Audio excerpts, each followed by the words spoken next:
Hi folks, I'm Alan Watt and this is Cutting Through the Matrix on August the 3rd, 2014.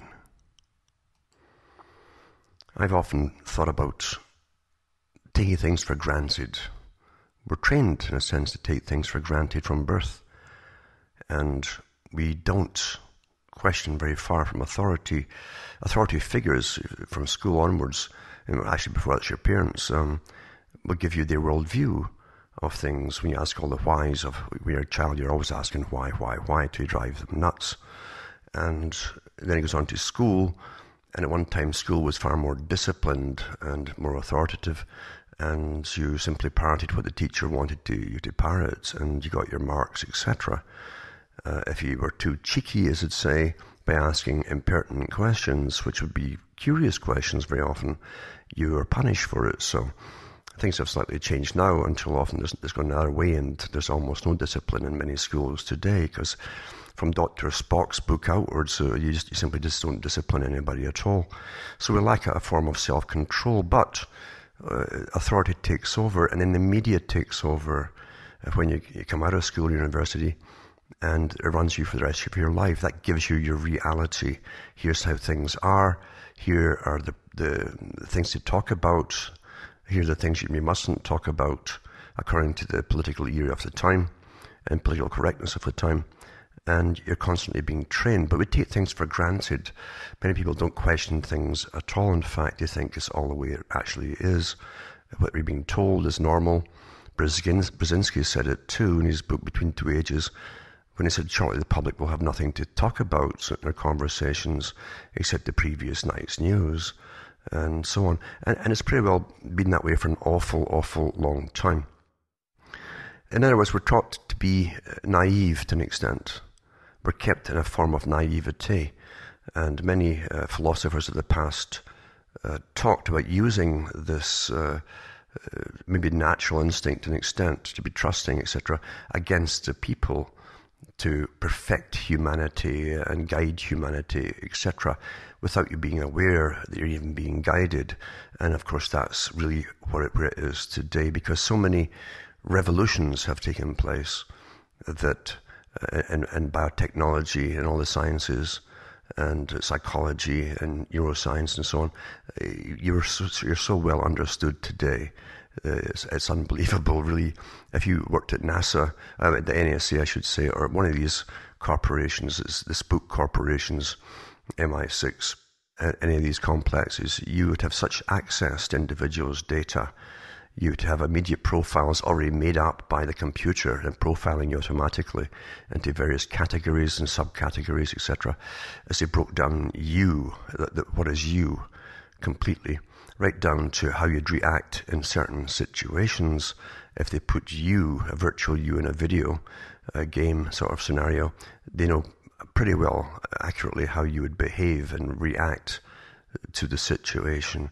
And they have been doing all these experiments for an awful long time today. So we still take it for granted, because countering that, we have this thing called doublethink that George Orwell explained in his book 1984, where you can hold two opposing opinions on the same topic in your head at the same time and actually make yourself believe in both of them, which technically would be insanity if that were actually true. But folk do that, because even when you get them into topics of, say, chemtrails, or as the scientists like to call it, geoengineering, which is a bit of a sideshow as far as the term goes, then you say, well, I've seen them doing it. If you have them converse, I see them, yeah, but the other part says they can't mean us any harm, without even asking who they are, or even being really immensely curious as to who they are. Since no government's taking responsibility for using their aircraft or their air forces for doing this, what air force is it? What agreements have been signed, and so on. And there's a whole history behind that, which I won't go into here. But we take things for granted, and I mean, most folk have this double think in their head. You'll find it's very apparent in fiction and movies and so on, where they can show you situations which are fantasy situations, especially sexual ones, of course, which is a big one, because you have a primary sexual drive there, and they can always tap into that and use it. for their movies to hook you to watch the rest of the story and get the rest of the indoctrination, which you're actually being downloaded with at the time that you're enjoying yourself. But allows you, and that's why people are fascinated with murder stories. I never could fathom that one, why people loved murder stories. And I've read elsewhere that it's because people harbor secret desires to murder people in their lives, which I can't really believe that's true.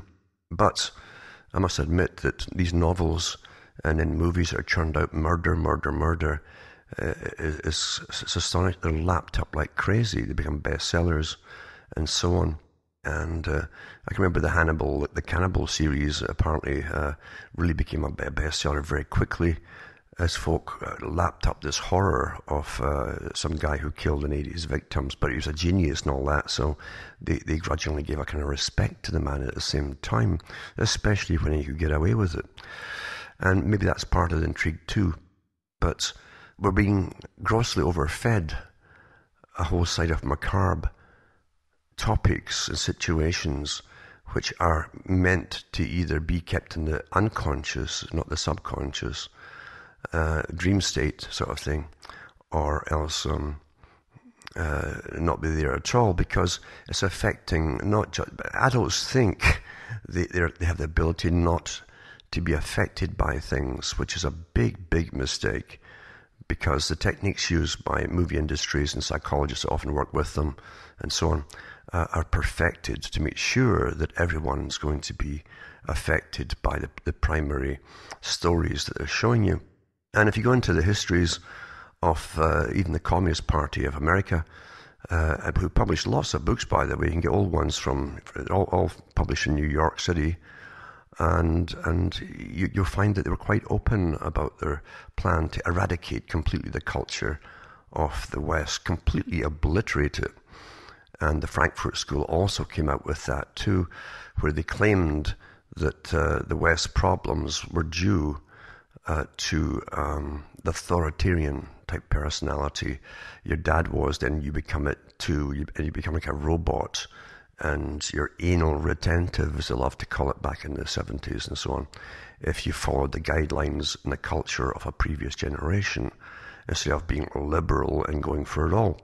So this program has been immensely successful, and the biggest communists were multimillionaires and sometimes billionaires, and by the way, they still are, which is a far cry from the average person's perception of the working guy with his overalls on and the farmer with a pitchfork overthrowing his government. The top guys who planned it had planned to use countries and use the peasantries, etc., to overthrow the established rulers of those countries, and then take over. And then if a slave pup, they'd be the masters of the slaves, basically, then. And that's what happened in the communist countries to an extent. But in the West, it was a much more covert and prolonged Cold War. The Cold War, really, it was more of a cultural war, by the way. And Yuri Bezmenov, that wasn't his real name, of course, but the defector from the KGB said that when he came over in the 70s in the States. He couldn't believe that their cultural plan to take down the culture had been so successful. It was from the early 60s onwards, it had literally just steamrolled and escalated into the free love, sex, drugs, and the whole thing, destruction of the family and abortions, all the things they wanted to get through had already been tremendously fulfilled. But looking back on it, people in those days, the average citizen, they had no idea of really these things were really going on. They still thought it was them would always have a uniform sort of thing. Didn't imagine folk sitting writing scripts for your TV or for big movies and things like that. Never occurred to most of the people, because after all, their government, their masters wouldn't allow it, they thought. And it isn't until you come to the end of the whole story you find out they're always working together, the two sides, with the same intention of using science especially to dominate the world, all kinds of sciences working together. And that's pretty well where we are today. But I say most folk in every generation take things for granted. Sometimes they think that things are just wrong, but it doesn't go well for them. Going well for them according to Freud, would be working, getting an income, partying, having sex, and so on, and then you're a healthy citizen. And most folk are trained that that's the normal. That's all there is to it. Cities are full of youngsters who flood there, hoping for the good life. And it used to be like the moth, I should call them moth attractors or magnets, where all the city lights are there. That's what youngsters see on television. And that's where all the hot life is going to be, sort of thing. And they get attracted to the bright lights of the city, where often many of them are exploited by the sharks very quickly for profit, generally, and used and abused. Others get in there and then they find they can't get out of the city because their income is matching their expenditure, especially when rents are come into it too. Always incredible rents in cities, and you're trapped. You're just making enough to get through, have your few parties, etc., like you're supposed to do, until you're a certain age and you're fed up with the parties. But you're trapped in the city. You can't save up and get out. And that's happened to millions of people across the world, and still happens every year, more going. And that happens to them too. Same cycle. Now, why do we accept all of these things as though it's just the normal? And we think it's because it is. It is. What is all there is. That's how we reason it out. That's as far as the reasoning process goes for most people. And yet I go back again to Brzezinski, who said in the same book I mentioned earlier that shortly the public will expect the media to do the reasoning for them. He wasn't just speaking off the top of his hat or top of his head, and he wasn't just mocking the public as being dumb or docile or stupid. He knew the agenda because he'd taken part in some of the top meetings that had to do with this technique of controlling people's minds and lives by the millions and billions even. And he was in touch with the top scientists who were involved in all the different fields to do with changing all of the people, changing us. He was also aware of the big revolutions in biotechnology, gene manipulation, basically re-engineering the human being and its many different phases and areas and levels that was already going on way back then in the 70s. For those who don't know that, it was already happening. I don't mean test lab, rats and labs and so on. That's the very low level of reality. There's always 3 levels of it, and especially in the sciences. But he knew that, for instance, in medicine, it started to get reported in medical books that women were losing their hips suddenly. In about a generation, they were getting narrower, and their pelvic structure was becoming narrower too. That doesn't happen like that without some agent causing it, or agents working in combination causing it. It doesn't happen for that to suddenly change. And so he was well aware of what was already underway then. So again, most folk float through lives that they're caught up in their little worries, and they're scurrying about, trying to make ends meet and try to be put on the face of happiness, because we've been trained since the Disney era that living is supposed to be a happy thing all the time, and folk can't really be serious very often and really have heart-to-heart conversations about how they really, really feel. And it's a sad situation, but that's how it is today. Even amongst Christians, I noticed, in their churches, and especially the born-againers, the idea of being born again to a lot of them is that you've been blessed by God, so you must have a good job. And if you haven't got a good job, or things have gone badly in your life, it's because you're holding back some kind of sin. Because Protestantism took the Judaic aspect of being blessed by the deity, and that generally ended up with material goods and a happier life. Less worries financially, etc. So every area that you look into is managed, is a system.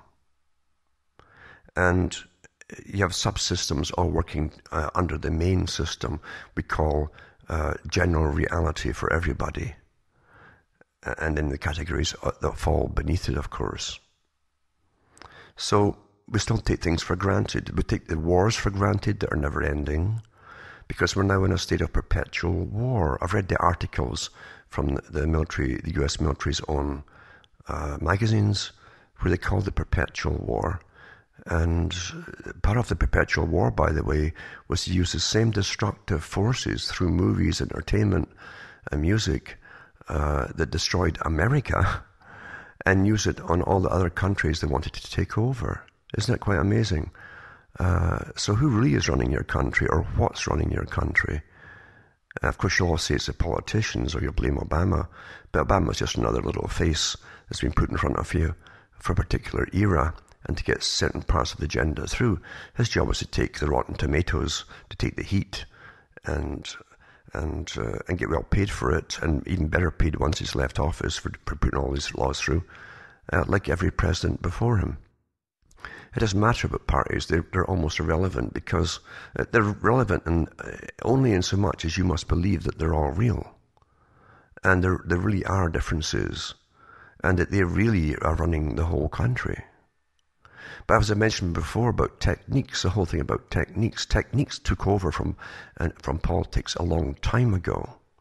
Bureaucracies are far more important, and they answer to specialists and experts who are unelected, and foundations and big economic power brokers. That's who they listen to, and they set the policies. At the very top of the whole system we live in, and again take for granted, is this thing called money.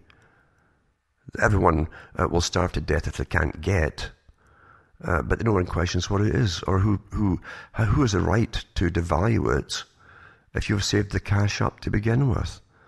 People you've never met devalue your currency, or bankrupt it altogether, and you don't question it. All you can think of it, well, I hope they get a new one out fast, like the Great Depression, where they'll like half the value of the dollar, and things will get back to what you think is normal, as you're paying twice the price now, or 3 times the price that you did before.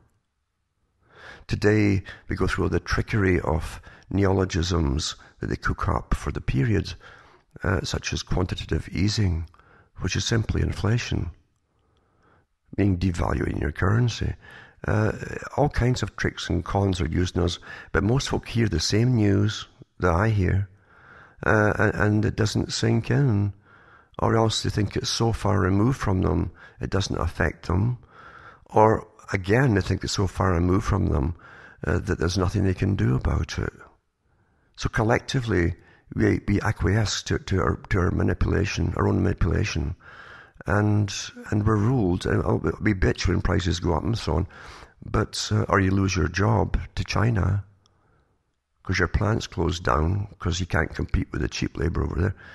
All these different things, but we take it for granted. It's amazing. It's also amazing to me how folk take things for granted, including the perpetual wars, with all their farcical propagandic reasons why they're there. Well, again, with doublethink, you can also be told from the same news sources that the big oil companies that are plundering the Middle East and Asia and elsewhere, and they've got more targets lined up for the future. Not for your countries. Your countries pay for all these wars and so on. And if the roads get built and railways get put in to exploit and get all this stuff out of the countries, but they're the big corporations. We all know this. We all know this. So why bother voting? Why bother voting when the corporations have been doing what they've been doing for hundreds of years? Because the British Empire was really run by a handful of people. Literally run by a handful of people and families who even put their own relatives in as Governor Generals of India, at the same time as they also ran the Bank of England, and used the taxpayers to get to pay for the troops and to train them and clothe them, and their factories supply them with the clothing and so on. And they just made a killing. Well, nothing's changed. Nothing. It's a sad statement, I should say, to make, that nothing's changed. It's interesting too that in different eras of civilization, if we want to call it that, you'll find that people go along with their worldview, their whole view of reality based on either a religion from most ancient times, and then eventually into the alchemic processes of the Middle Ages, where immortality, something that people have always chased, is immortality, and through understanding nature itself. In other words, chemistry, biochemistry, and now it's genetics, etc. But it's all started with the idea of magic and laws, which they're understanding of mixing one chemical with another, and its properties would therefore change, and so on. They realized there were laws when the same experiment with the right quantities of the same things could be repeated over and over again. Fixed laws. Long before that too, the ancient Greeks talked about mathematical laws, and that was an astonishing thing when it first came up. There was actually laws in anything at all. Everything wasn't just chance after all, or the whims of some tyrant or a rich person, but there are actually laws as well which could be understood, and the different schools and doctrines were formed out of them, right, as I say, through the Middle Ages, where they tried to use magic and then chemistry, etc. And eventually that blossomed into the sciences down the road. And now it's science as their savior. But at each one of those phases, even the Cartesian phase of a kind of orderly mathematical universe in about the 1700s and 1600s, that was a very comforting thing to many people thinking, and it didn't conflict with the religion of Christianity, say, where God had made everything and it revolved around the sun, and everything was smooth and orderly, and you felt safe. It would always be like this, never knowing that you didn't go in a perfect circle around the sun, and that you actually go towards it and away from it, and so on, and it's never quite the same exact orbit as last year. And we wobble too, and things like that. That tends to make you scared. Oh, that's scary. In other words, the whole miracle of existence, and that's what it is. It's a miracle that we're here at all. It doesn't matter how you look at it, with things apparently so delicate and perfect for human life and all animal life and so on the planet, to be hinging on something that depends on the light from the sun and our orbits and our gravitational pulls, etc. But people like safety, and of course before that was religion that gave them the safety factor, that the totality of you, for instance, the whole of you, what is the essence of you, the id, if you like, of you, would go on after death, because it seems such an awful waste, especially to you, right? That you'd be simply gone when the physical body died. That's how we as humans tend to think. But the dream of coming into immortality on earth has never been lost, especially on those who seek power by any and all means possible, the psychopathic types too. Remember, we're generally given cases of psychopaths who are low-level psychopaths, the street-type psychopath, the one that ends up in prison because he doesn't want to work and postpone pleasure. He wants instant gratification, and he sees the jewels in the window. He wants money for them. He smashes the window and grabs them. That's very low level. And then you have the ones that travel all through society who simply live off other people and manipulate them. Very charming, and they can have 100 personas going at the same time. And they tend not to lose track of who they're supposed to be in front of who, for instance. And yet everyone to an extent will have these personas according to whatever work that you do. The postman has his postman persona, where he's in an official capacity, even as a little postman, and things like that, all the way up to the policeman, to the guy in the military, bureaucrats themselves, who have a different worldview than you again, because they are under no pretense that the people are in charge of government. They never have had the pretense of that, I think, and they certainly don't today. But you become your job in a sense. That's what I'm saying. And it shapes your daily reason for being, for existing, and it gives you a comfort. That's why a lot of people, especially men, in the past at least, would become suicidal when they retire, depressed. They'd either fade away, become sick and die, or they would have a kind of involutional type melancholia, I think they called it, where they simply want to kill themselves, because who they were was wrapped up. Their whole persona was wrapped up in what they did. And if you had nothing to do, the job, for instance, you were nothing at all. And they had no other interest, a lot of them, outside their work and their little world, what they did after work. But as long as they had the work to go to, it gave them a reason for being. I'm Mr. So-and-so, I'm an engineer, I'm whatever it happens to be. So people lose themselves in this. And I think personally it's a tragedy with the human mind being able to accomplish so much and understand so much. We're kept worrying and scurrying in an economic system that simply will never allow it to happen, because people who do lust for power and have power will never give it up that way by sharing free time. Don't forget the word school comes from the schola, from Greek, which means leisure. The first educated people that we know of, which probably even the Egyptian upper class, and then into the Greek, literally all the philosophers had time to do all the pondering, because they didn't worry about being poor or having to earn a living and so on. So that's when they have the time to sit and work and fathom things out and experiment with different things and so on, and to find the laws in nature that now are the sciences. So leisure is something which is a gift to some and is denied to most. This gift is denied to most people. They don't have enough leisure time to really think for themselves and really become themselves. They're stunted from a very early age as far as becoming themselves, and they don't get a chance to do it.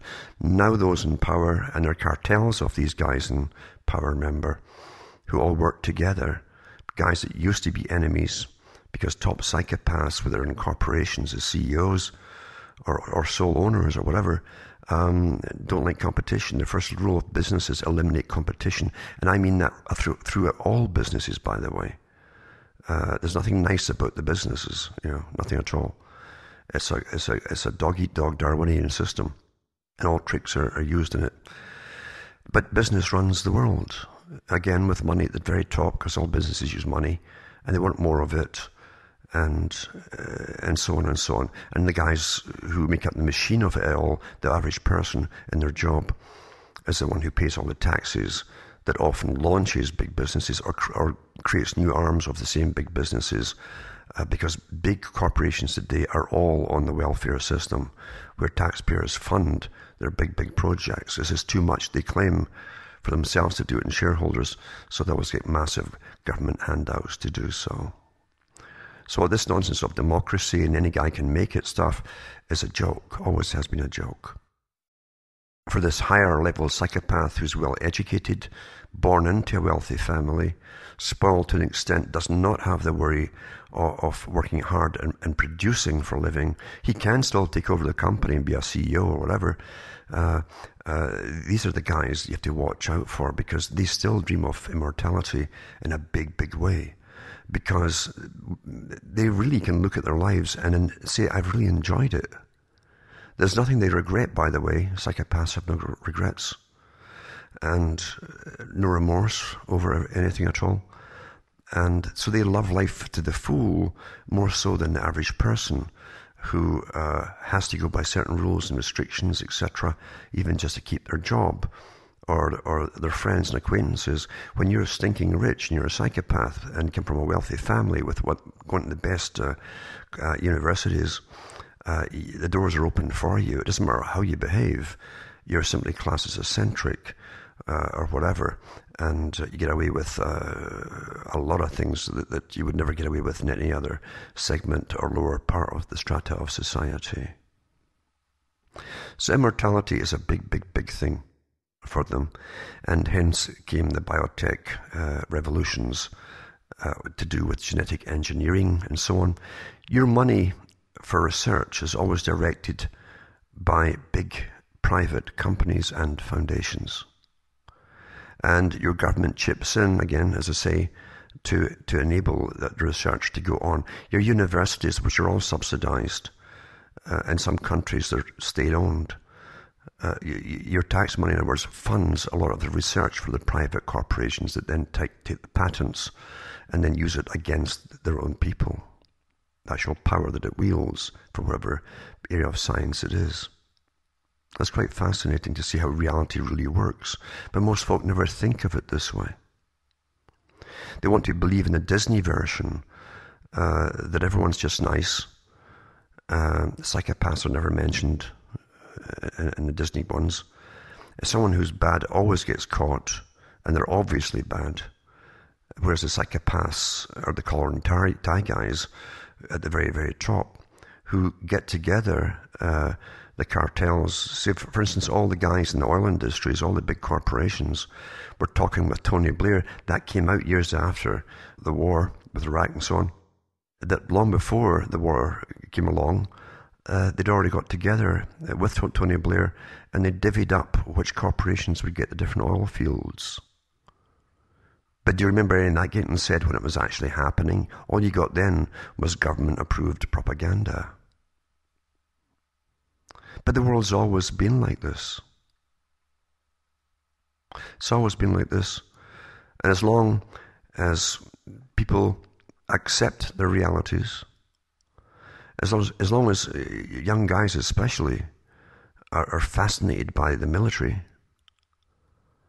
because they're still, young guys don't grow up very quickly. They're still in their fantasy world when they're in their 18s and 19s and 20s. Believe you me, as one soldier said to me, he says, it seemed to him that looking back, he was playing cowboys and Indians with his pals. Next minute he was dressed as in a uniform running down the streets in Belfast in the British Army. It takes time for maturity to begin, but we've had a weaponized culture now, with Hollywood being sponsored heavily by the Pentagon, with all their war movies, and the hero, the nobody becomes the hero thing is a big thing for nobodies. In other words, people at the very bottom. There's no other way they can see that they could possibly get a name for themselves and get any kind of honor or respect unless they become a hero, and they think they put that uniform on, they're going to become a hero. Well, it's terrible really, because most folk today are really mercenaries. They get paid to do what they're doing. They don't even need much propaganda, even simplistic propaganda. They'll go and off to kill whoever they're told to go and kill. And they'll still be proud of doing it because it's supposedly for the country, and that's what gets you respect. Sad, isn't it? It's sad how simple all of this really is. Very simple. And I don't think there's a single group out there in any country, and even the so-called rebels, we know the CIA, and we all know the CIA has been involved in creating a lot of these groups that are supposedly terrorists now. And there's lots of information out there on the founding of the different groups, in fact, and the funding going into them, etc., etc. But the fact is, it's so easy for powerful personas or psychopathic types to take over control of nations. And I mean, there's no exception. And get the will of the people behind them, and then they go and do what they want to really do, and we follow like sheep and go along with it, with simplistic propaganda. And in the process, all hell breaks loose, and the ordinary folk on all sides always suffer, ordinary people. But someone always profits mightily, and these are the ones you've got to really look at. Psychopaths are often very successful. And if they're born in the right families, the more so. Now, psychopaths also can recognize very instantly, each other. And that's why a lot of these top CEOs and even world leaders have so much in common with their counterparts and to get on so well with them. They all know the cons that they're pulling. And as I say, they really enjoy life to the full. And the more they succeed and get away with what they're doing, even with their wars and so on, the more cocky they become, because they look at their victims and all those who salute them and honor them and so on as being so much idiots. All the more they succeed, the more those who enable them are idiots. Quite something. Sad again, isn't it? Getting back to reality in different ages, in ancient times, for most folk and different religions were into, you find, as I said, there was a comfort in something being the same as your parents and your grandparents, and in continuity, in other words, it gave you a comfort. This was all the natural order. And then when you went into the alchemical processes, again, the Middle Ages and Kabbalah, it all mixed with it too. Early explorations of chemicals and physics, etc. And the gaining of knowledge, slow gaining of knowledge, and then into the Cartesian view of things too. Then people were taught, those who had any education at all, were taught the particular, like I say, the Cartesian view for that particular era, that everything was done to a mathematical order, etc. And today, with the revolution that came into electronics, computerization, and along with that, genetic manipulation, you find that our view again has changed until we think that everything that comes out of these sciences must be okay.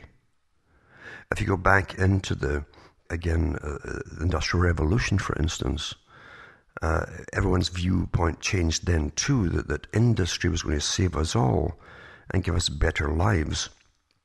And by turning up big machines and locomotives, etc., it really upset the whole apple cart across whole countries, where rural areas, which were self-sustainable, basically, they grew everything they needed to grow. They built everything they needed to live in. They created all their own implements, all their tools. Everything was upset by that. Even their clothing that they had woven in their own little towns and villages. When the trains came through, it was all upset, and manufacturing from outside in other countries even were brought to your doorstep. And again, too, as long as you had still work to do and you had a job of some kind, you would adapt to that very quickly, and you might even bless the whole new system again. So machines were the thing. And then we find Napoleon's wars, and Napoleon, he understood there was a massive change going on between the old cavalry charge and the big cannons that they had then, that were getting more and more effective in combat and slaughter, basically, although he still used the charges and foot soldiers on charges, but nothing changed in the military right into the World War I. Some countries were still having cavalry go out there against machine guns and everything. And it was massive slaughter. It took them a long time to change into the new view of things. And guys would march in upright, like World War I, and die by the thousands in minutes. And yet the system was so fixed in the minds of the top old-time generals, they would just have another wave after them, another regiment. And it went on for years like that as they tallied up this massive score. There's a good satire on World War I, by the way.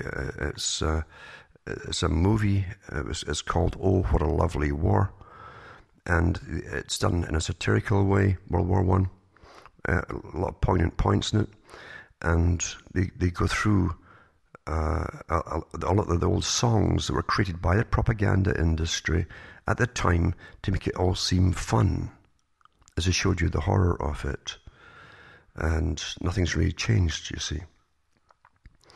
So now, of course, we saw the massive howitzers, massive guns firing car-sized shells over battlefields, etc., in World War I and II.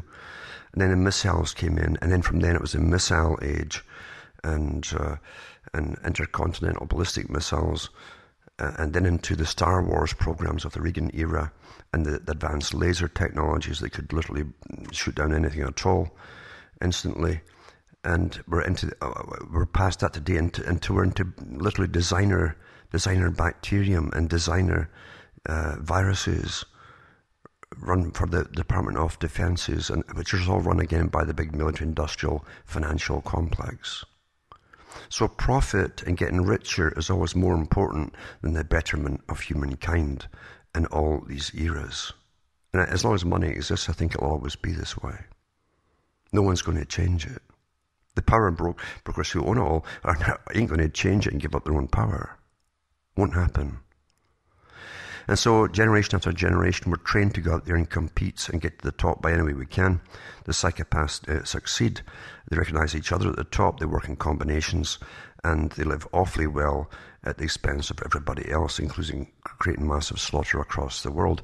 But these are the same guys who employ other psychopaths in academia who want to get up there too. And the Paul Ehrlichs and these guys who are always on about the population bomb and overpopulation of the masses. Same thing goes all the way back to Malthus, Thomas Malthus. Too many of them and not enough resources eventually. How will we survive since we're the superior type of human and they're the inferior type? Well, it doesn't stop. Understand what I'm saying is your whole being, persona, and id, it revolves around your era. Whereas alchemy that goes into your lifestyle, it's all magic. And where it's Cartesian, it's all mathematics. And so just understand mathematics and you'll understand everything and have the power over everything. And then you go into a present era of genetic manipulation. It's very easy to do now, manipulating genes of bacterium and viruses, by the way. Very easy, very quick processes to take harmless bacteria and insert other genes in and make them absolute killers for the Department of Defense. And I'm not speaking off the top of my head again. There's lots of information on this. This is what we call civilization, and we call it progress. Progress. Who's defining this progress? Well, those who run it and who own it all, the whole system. That's who. Now, in the field of biotechnical research, biological research, you find that there are different organisms which have been manipulated since at least World War II, during World War II onwards. We can trace them back that far, probably even longer, actually. And you find that there's different groupings of them. For those who are interested in the groupings of different kinds of diseases or organisms, and you can get viral in it, you can get fungal, you get bacterial. There's rickettsial they call it, and protozoan as well.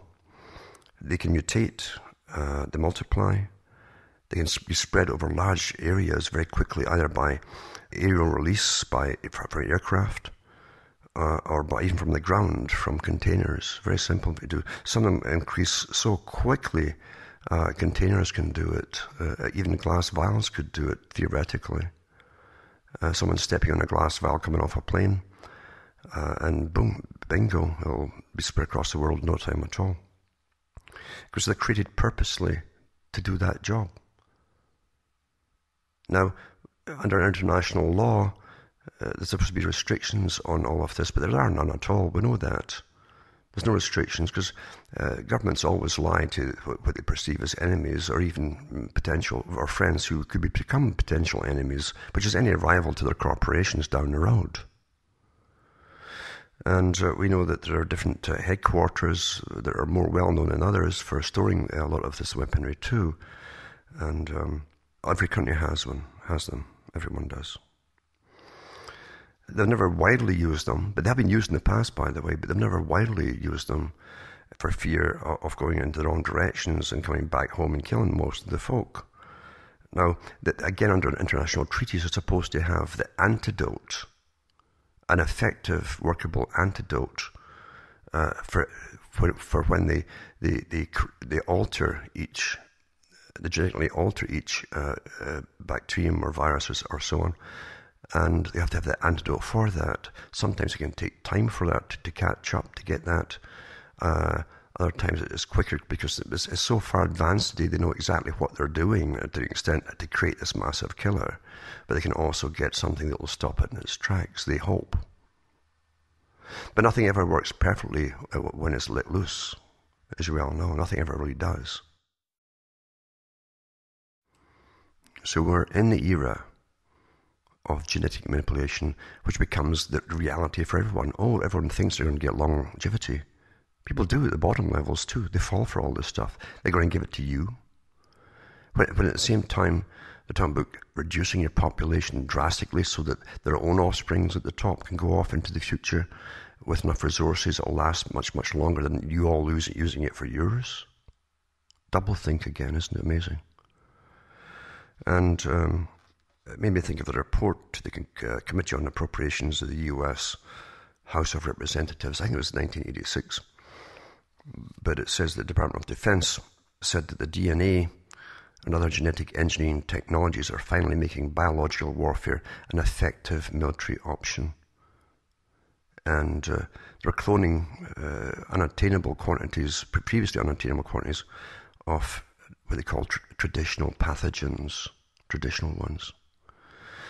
And then the technology could also create new kinds of pathogens which had never before been seen in nature. They did not normally live in nature. We now have ethnic specific pathogens. Ethnic specific. So if one group doesn't like another group, they can basically do, which they've already done by the way, the research on different peoples to do with their genetic structures and so on across the world. So it's all categorized. And they find simply a particular dominant gene that most folk in that group will carry and create the pathogen to attack it, to ensure it has no defenses against them, and they all die.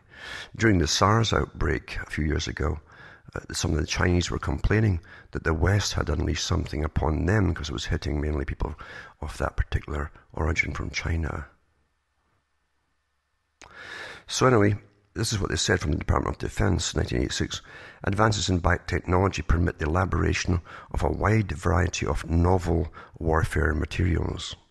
The novel agents represent the newly found ability to modify, improve, or produce large amounts of natural materials or organisms previously considered to be militarily insignificant due to problems such as availability, stability, infectivity, and producibility. Then we went on to talk about potent toxins, which were available only in small quantities.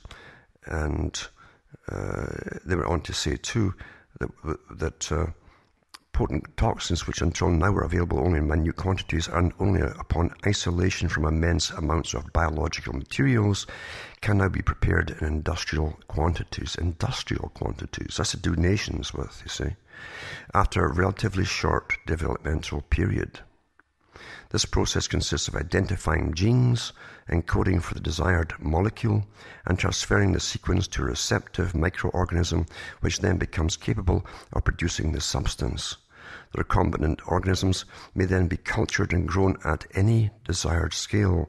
Large quantities of compounds previously available only in minute amounts thus become available at relatively low costs. So a massive killing ability can be made available at low cost. Economics again. And when they say low cost, believe you me, the big boys who run all of these plants that produce this stuff are making a fortune. And they talked about all the designer agents too. The report went on to talk about the new developments in genetic engineering technology and made possible the rapid exploitation of nature's resources for warfare purposes in ways not even imagined 10 to 15 years ago. And it was also a report came out from, in the same year, Douglas J. Feith, F-E-I-T-H, who was the Deputy Secretary of Defense for the U.S., noted the near impossibility of defending against this newfound ability to genetically engineer biofare agents. It says, it's now possible to synthesize biological warfare agents tailored to military specification. The technology that makes possible so-called designer drugs also makes possible designer biological warfare. It's becoming a simple matter to produce new agents, but a problem to develop antidotes. New agents can be produced in hours. New killer agents can be produced in hours. Antidotes may take years. To gauge the magnitude of the antidote problem, consider the many years and millions of dollars that have been invested, as yet without success, in developing a means of countering a single biological agent outside the biological warfare field, the AIDS virus. Such an investment far surpasses the resources available for biological warfare defense work. So getting back to the different eras and the way we look at things, industrial ages or Cartesian age, etc., alchemical age, think about it. Now it's computerization and genetic manipulation age, and how everyone's you've all been trained to be gung-ho for the age that you live in. It's the latest. It must be better. But look what we're reading here. We're talking about biological warfare to slaughter millions of people. And often they say, and I don't really believe that, they don't have the antidotes. They certainly won't pass the antidotes out to all of you. Can you imagine all the creativity of humankind? And the best we can do is pay guys, psychopathic characters obviously, masses of money to work their whole lives developing killer diseases. And you think you're living in a sane society? Obviously it's not sane. It's very deviant. And it's definitely run by very successful psychopaths at the top. Now remember, a lot of these toxins and biological warfare elements are all made by the same boys, same companies, same corporations that are into supposedly helping to feed the world. In other words, feed the coffers of the corporations that own the patented seeds and all the chemicals that go with it, you see. There was an article too. It was in the Bulletin of Atomic Scientists, 1983. By Robert L. Sinsheimer, who's a biophysicist and former chancellor of the University of California at Santa Cruz, said that because of the nature of this particular category of experimentation, there's no adequate way to properly distinguish between peaceful uses of deadly toxins and military uses. And we know, for instance, that some of the big boys who are getting promoted and taking over the world with their GM foodstuffs and vegetables and so on, and their patented seeds that you have to buy from them all the time, then you can only use with their particular poisons for the herbicides, are the same companies that are involved in the same research for biowarfare purposes. You can't separate the two. It's the same field.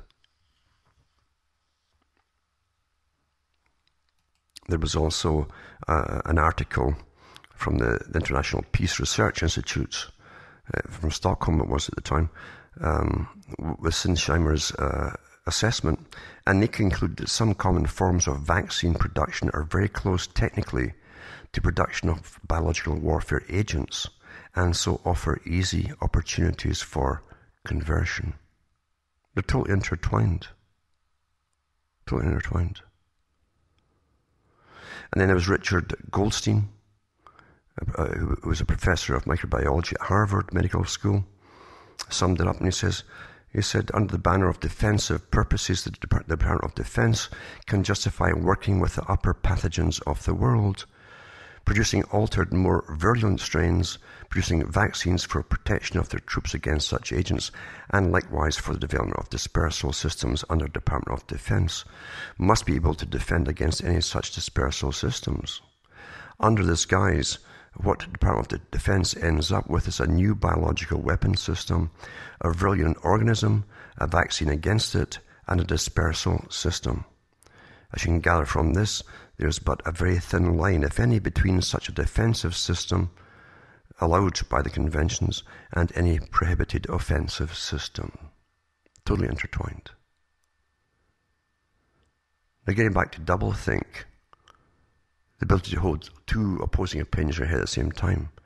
The big corporations want to feed the world because they love us all. The same corporations fund depopulation programs. The same corporations are part of the Department of Defense industry, the military-industrial complex. Reality? You can hold all that in your head at the same time? Triple think? And yet you're told and you're trained to believe all this stuff when it comes out of the mouths of experts that you're quite safe, everything's fine, don't worry about it. How on earth can you possibly go through your life believing all these different versions of the same things without cracking up? Well, the trick is not to believe them all. You know what the BS is, and you know what the truth is. And only by facing reality as it is could it possibly ever become changed.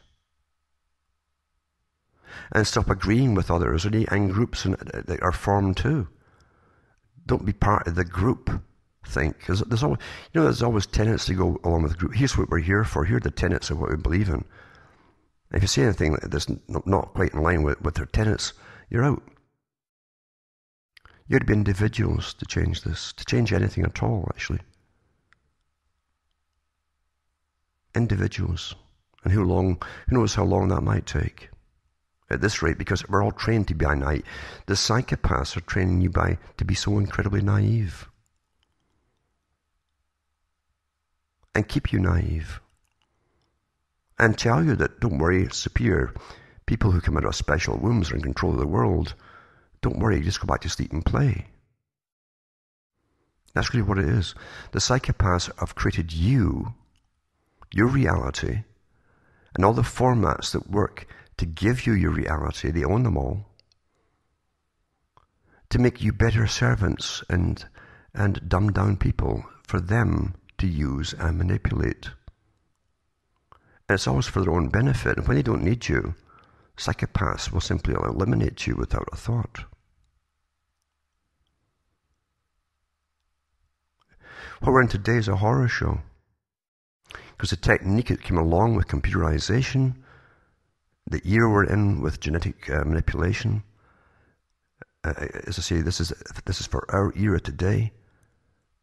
Must be right because it's here, it's advanced, and we're thinking like the computers, not like people, not like human beings. I've said so many times that we, the general population in all eras, work towards the making of our own chains, because we accept things as they are presented to us from birth onwards. And yet, as I say, the infinite capacity of the mind to do incredible things, to be truly human, has been blunted and stunted at a very early age, as others give you a reality to follow, to suit ones at the top who are really monsters of the system. And we take it all for granted, as I say. Like it must be normal, because it exists. It must be normal that they want to bioengineer all of us. And very, very shortly, actually, if they haven't done it already, I'm sure they have, but shortly it will become mandatory that if you want to mate, and they've talked about this since the 1930s, you'll get a license to have an offspring, and you simply will be forbidden to have it any other way, to make sure they are compatible genetically and so on with the one they want to match you up with. And then it's already happening now, where they're removing specific genes and replacing them with others with some in vitro fertilization procedures. To suit whom? To suit whom? And we think it's all normal because now, we're advanced. We're not Cartesian anymore. We're not into the alchemy anymore, We're not into the flat earth society anymore. It must be right. Each people in their age are conned into believing that must be natural for the age they live in, by those who dominate the age. So easy to do, isn't it? Well, I hope you forgive me for prattling on tonight, but I was wondering what to talk about, and it just hit me just before I started this talk, this little blurb, as I call it. And I hope you remember, too, that you can help me out and take over here by sending a few pennies in once in a while, because it's expensive to do what I do. And it's amazing to me, too, that I listen to the other talks, shows and different things, even in mainstream, and terms I use with phrases I come out with at times are coined, I coined them a long time ago, are used by these people, but they never mention you at all. It's a shame that, really, because then it would help a few more, maybe send a few pennies this way to help me take over. But again, that's the vanity of human nature, I suppose, that people don't want to say where they get information from. And often, many of them too are just too lazy to look it all up themselves. But if you can help me out, I can keep going and hopefully bring a lot more to you, a lot more in the future. I'm still wondering where to go full time again, doing this, and believe me, it's a killer pace when you do it full time. I don't want to go into just reading the world's news, because it's pretty well all propaganda, no matter what side you're reading it from. and you'll never get the real facts on anything anymore. That's just the way it is. And at the same time as something else, when the mainstream is pointing you to look there, look at the other hand and see what's being done there, because it's nasty things to do with your pocket down the road, or the decreasing consumption of higher proteins into whatever garbage they want you to eat in this particular era or in the near future. It's already happening with lots of articles coming out, how good these things are for you, etc. But believe you me, those at the top, when they have profit motive in mind first and foremost, supposedly, when they can come up with the things I've been talking about tonight, it's a form of insanity. It's a form of insanity that runs them. The old quote, what's a man if he gains the whole world, loses his soul? It doesn't apply to the psychopath, because he loves it here. He wants to live forever. He'll make sure your tax money is doing a lot of research to make sure that he will, hopefully, he'll think, live forever, at least have long life extension.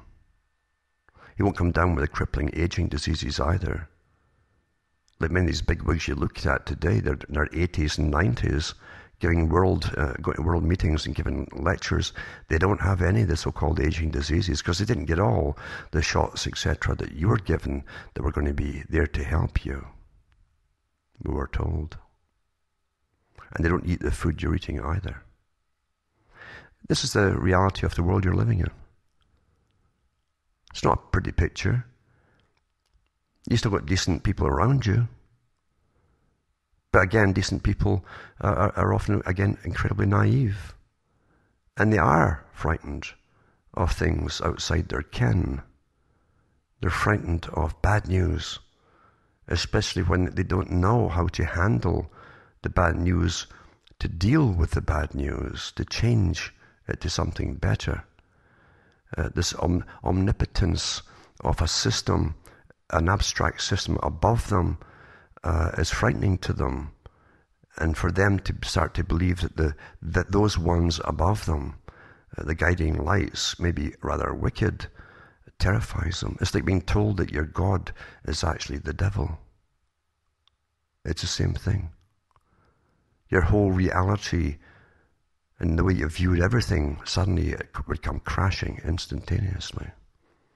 So don't hit folk with bad news if they can't handle it. Don't collapse them.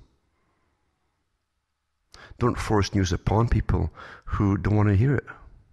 They've told you, I don't want to hear it. They mean it. Not everyone has the capacity to even look for something outside this obviously packaged and parceled system that they're presented with from birth. Not everyone can do it. So remember, hopefully send me a few pennies. Go into cuttingthroughthematrix.com website. Everybody else does, including even mainstream folk, lots of mainstream media folk, and help yourself. It's for free, except I pay for it, and it's only with the help of you. And it's getting fewer and fewer. It's financially, not with people reading them, because I know there's a lot more people who are literally put out of work now, and they're dead broke.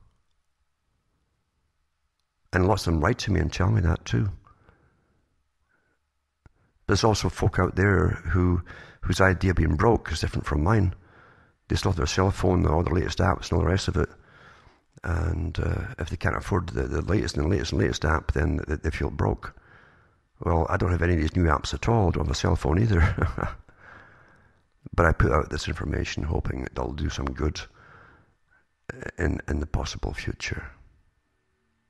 And everything really starts with one flame, a little candle. From Hamish myself from Ontario, Canada, it's good night, and may your God or your gods go with you.